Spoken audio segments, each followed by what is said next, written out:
Assalomu alaykum. Men chempion bo'la olmadim. Sportga yutasan yo yutqazasan, lekin bolalarim uchun har doim men chempionman. O'zbekistonning prezidentidan, rahbariyatlaridan, prokuraturadan, sudyalardan men minnatdorman, chunki farzandlarimning yoniga ozodlikka chiqarishdi meni Damashqning arestiga. Men ularga rahmat deb aytaman. Shu musobaqamdan keyin hayotim juda ham teskariga aylanib ketyapti. Eski haydagan mashinalarning videolari chiqib ketdi. Keyin Toshkent shahar prokuraturasidan protest kirdirilibdi sudga. Nimaga qanaqa kirdirilgan 2-fevral kuni uni bilmadim-u, qamoq bilan bo'lgan jazo qilib berishlaringizni so'raymiz deb. 17-fevral kuni bizni sudga chaqirishgan. Meni qamoqqa bo'lgan jazo bilan almashtirishlari mumkin.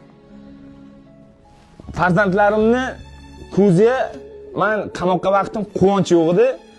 Men ko'chaga chiqdim, farzandlarim hammasini ko'ziga quvonch bor. Ota farzandlarning yoniga bo'lsa quvonch bo'ladi. Mayli meni qamab qo'yishi mumkin. Men o'zim qornimni to'ydirishim mumkin. Men ichkariga bo'lib, lekin mana 4 ta bolamni qornini kim to'ydiradi? Farzandlarimni ko'zdan quvonch ketadi-ki. Men O'zbekiston prezidentimdan, rahbariyatidan so'rayman. Ichmasam, chakmasam, qimor o'ynamasam, qimorni taqlid qilmasam, meni nima sababdan qamashadi?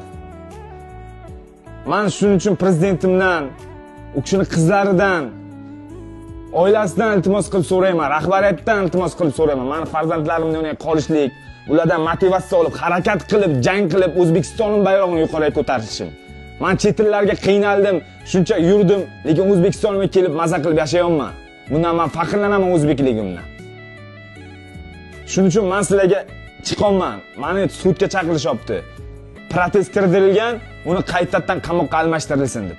Qamoqqa aylantirilsa, men qamoqqa ketsam, farzandlarimning yoniga, meni ota-onamning yoniga kim qolishi mumkin? Bu bosh egib video qilish emas. Farzandlarim uchun har bir ota hamma narsaga tayyor turadi.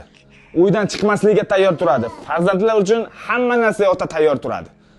Sizlarga shuning uchun murojaat bilan chiqaman. Xalqim, qamalishim oldidan video qilganman. Mana chiqib men sizlarga rahmat aytdim. Prezidentimdan, xalqimdan yana ham sizlarga iltimos qilib, yana ham sizlarga chiqaman.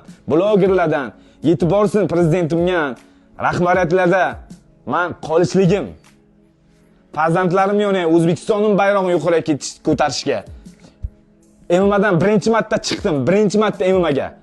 Alloh xohlamadi yutqazdim. Lekin men kulachga, moyta isman. MMAni ham shug'ullanaman-da, men shunaqa qaytmayotgan bo'laman. Bayrog'imni yuqoriga ko'tarib, qanaqa O'zbekiston o'g'ilonlarini ko'rsatish uchun-ki. Shuning uchun sizlarga shu videoni qo'yonman. Tarqatib, rahbariyatdan, sudyadan, O'zbekiston prezidentimdan iltimos qilib qolaman. Qamoq bilan bo'lmagan jazo qilib berishlaringizni, o'sha joyga qoldirishlaringizni xohlayman. Hattoki jangning vaqti 9:30-9 ga o'yga bo'ldim. Men farzandlarimni yonayman. Men undan xursandman. Sizlardan iltimos qilib qolaman, hamma blogerlardan va aka-ukalarimdan bu videoni inshaalloh maksimal men qo'llab-quvvatlashlaringizni, sizlarning yuraklaringizga, men ishonchlaringizga ana shunday qolishni xohlayman. Hammalaringizga rahmat sizlar. Men xalqimdan, prezidentimdan, rahbariyatdan iltimos qilib qolamanki, o'sha uy qamog'iga, o'sha kuchga qoldirishlaringizni xohlayman. Farzandlarimning yoniga bo'lib, ularga dalda bo'lib, O'zbekistonimga, farzandlariga o'rnak bo'lish uchun, bayroqlarni yuqoriga ko'tarishga, ko'rib mendan motivatsiya olishga, harakat qilishga yordam beraman va sizdan shuni iltimos qilib qolaman. Rahmat sizlarga.